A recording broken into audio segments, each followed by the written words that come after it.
So, ang pinag-uusapan natin dyan, yung high priestly prayer ni Christ. Kaya, hindi ko tinatanggal yung title kasi para huwag siyang mawala dun sa kabuuan ng topic.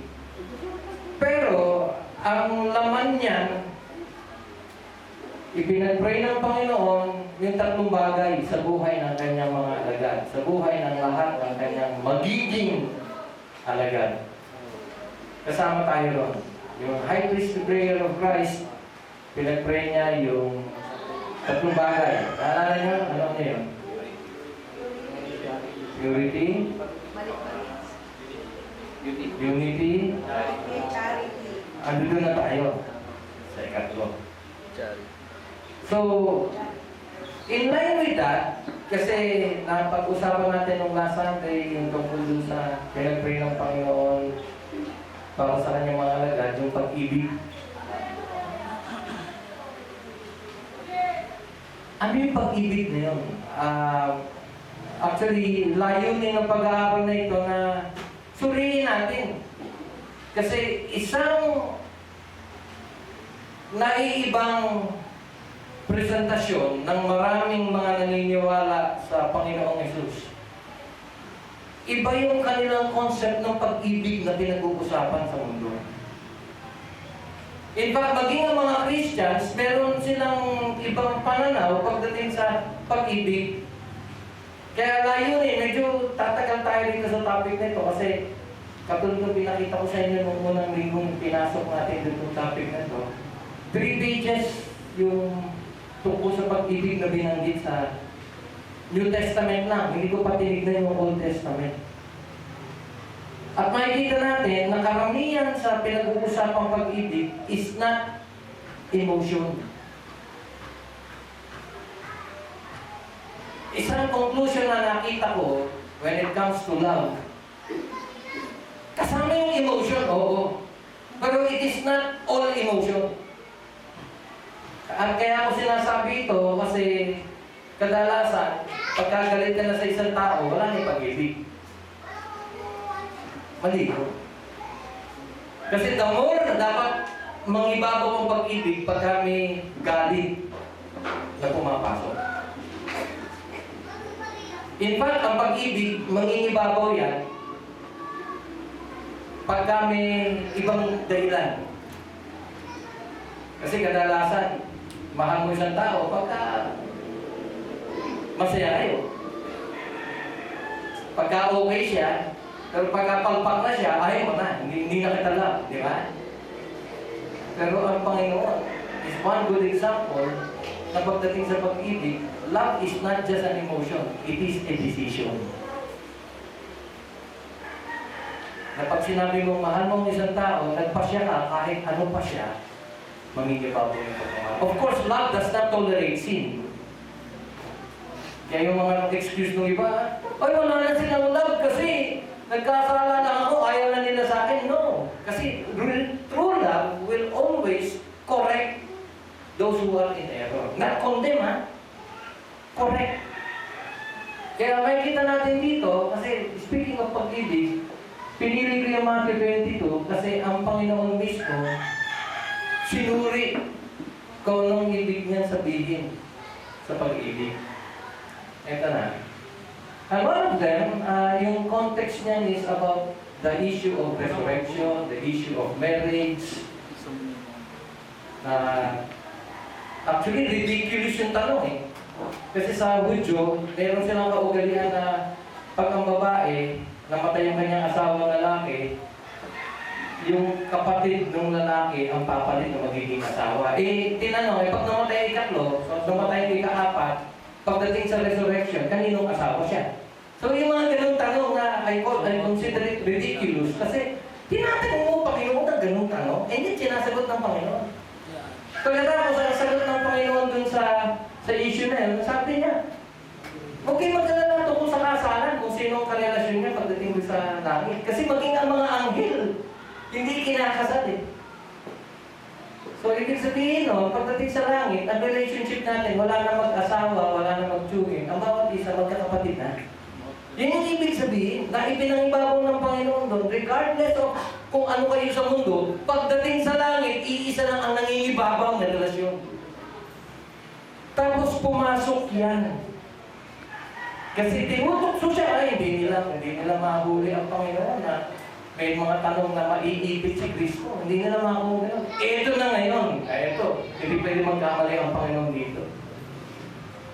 Sa dinami-dami ng mga kautusan, ano yung pinaka-mahigit?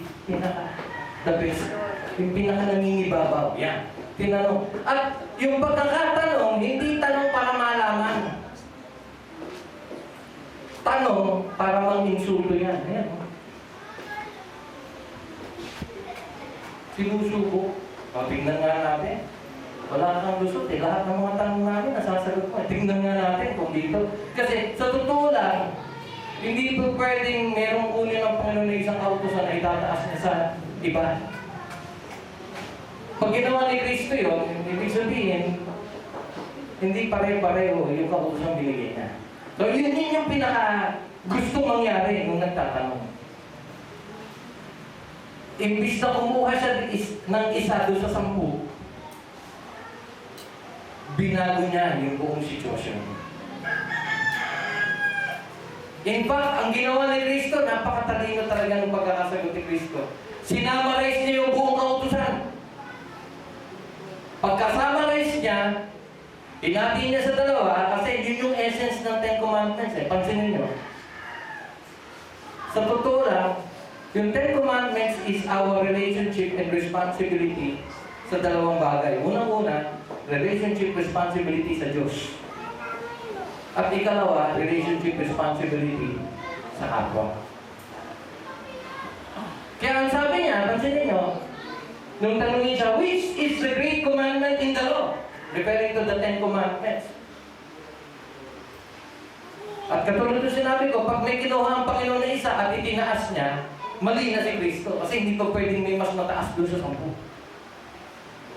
So instead of kumagat doon sa ganung katanungan, Christ in His wisdom, sinamarize niya ang 10.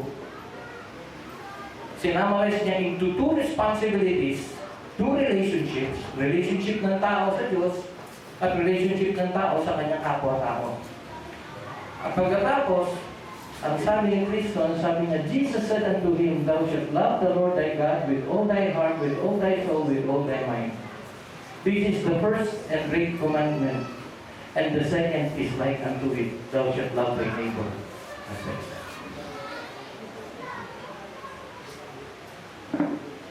So, nawala sa isip nung nagtatanong yung 10 kautusan.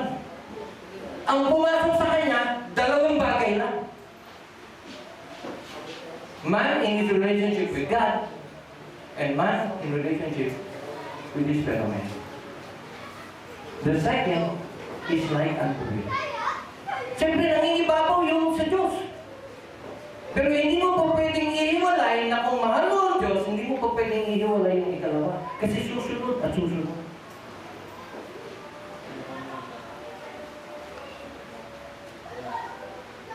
Ano sabi rito? The second is like unto it, thou shalt love thy neighbor as thyself. May pagkakaiba ba? May pagkakaiba yung dalawa? Meron, in terms of relationship. Of course, yung relationship natin sa Diyos, hindi mo pa pwedeng ipantay sa relationship natin sa kapwa.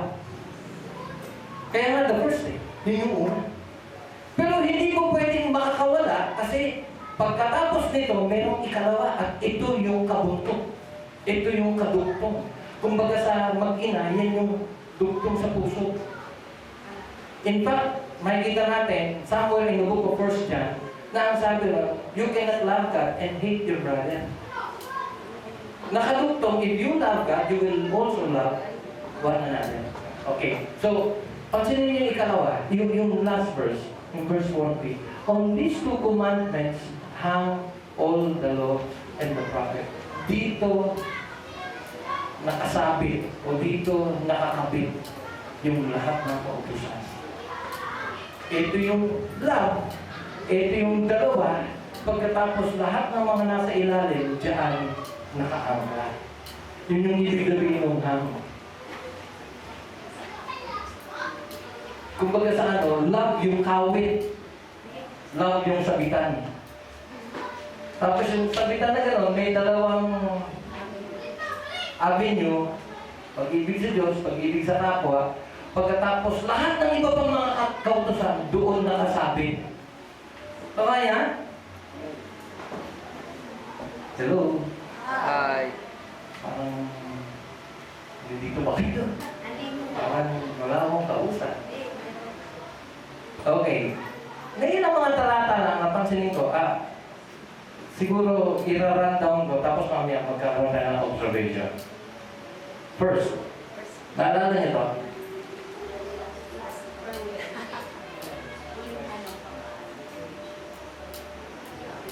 Pinag-pray ng Panginoon na kung ano yung pag-ibig na namagitan sa Ama at sa Anak, yun din yung pag-ibig na mapa sa puso ng bawat isa. Kung paano inibig ng Ama ang Anak, si Kristo Jesus, inibig ni Kristo ang lahat ng ibinigay sa Kanya ng Ama. Huwag niyong kalilimutan ha, love gift tayo ng Ama sa Anak. Tama? Kaya yung pagpapahalaga na ibibigay ni Kristo sa bawat isa sa atin ay katulad ng pagpapahalaga ng Ama sa Kanyang Anak. Hello? Kung paano mahal na namin si Ryan, yung aking manugang, kung paano minahal namin yung aming anak na si May. Kaya, wag mula nung iukol ni Kay ang kanyang sarili at mahalin niya ang kanyang asawa, yung pagmamahal na inukol ni Kay sa kanyang asawa ay parehong pagmamahal na inukol na namin mag-asawa dun sa minahal ng aking anak. Kaya kung gano'n ka-importante o gano'n kahalaga sa amin si Kay, gano'n na rin yung asawa niya. Ako niya? So tayo si Ryan. Tayo yung pumasok sa eksena ng pagmamahalan ng magulang sa anak. Yung ama kay Kristo, at ang sabi ni Kristo, Panginoon, ama ko, ipinapanalangin ko yung mga kaluluwang ibinigay mo sa akin na sila'y mapangalagaan sa masama. Kaya doon pala sa panalangin, makikita natin yung pananaw ni Kristo na yung mga kaluluwa, ang mga anak ng Diyos na nasa Kanya, na mapangalagaan, unang-una yung kanilang kalinisan. Their purity. You are clean with the word which I have spoken unto you. Mula nung maligtas tayo, mga kapatid, kung ikaw ay anak ng Diyos, huwag mong kalilimutan, ikaw ay nilinis na sa lahat ng mga kasalanan mo.